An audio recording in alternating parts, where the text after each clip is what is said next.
I was immediately drawn to this song when I first heard it. No, it is not my life story. Miss Marcy Park and I share very different outlooks on how to live life. But I do speak 6 languages. But unlike her, I speak 6 languages because I love learning languages. I play sports, take ballet, sing in the choir, all because I do get real enjoyment from these activities. The most recent addition to the Asian stereotype collection is that of young Asian teenagers as extremely studious, dutiful, ivy-bound children with parents who act as their slave drivers. I guess I would pick this stereotype over quiet, submissive prostitute. But while the stereotype depicts kids as working really hard in school, it still doesn't come across as positive. I guess there are many cases in which this might be an accurate description of an Asian child's upbringing.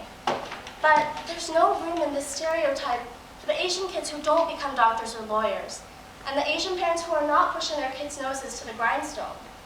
To someone like me, this is very frustrating. My mom and I are quite the non-stereotypical Asian duo. Throughout high school, I was the one pushing myself to excel.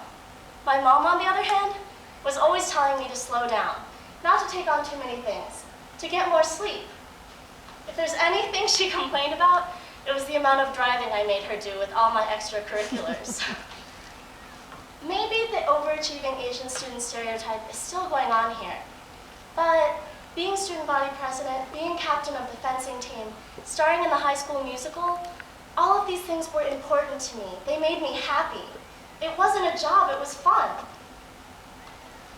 How many people do you think would assume I grew up in a loving environment with no pressure from my mom to excel or become an engineer?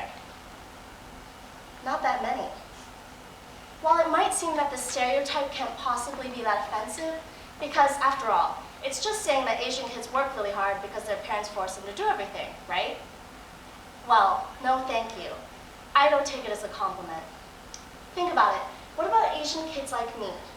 We don't get any credit for actually being interested in languages or physics or history because it's assumed that our parents force us to do everything. And what does that say about how we perceive Asian parents? Asian parents are assumed to be slave drivers who will do anything to get their kids into Harvard, Princeton, or Yale.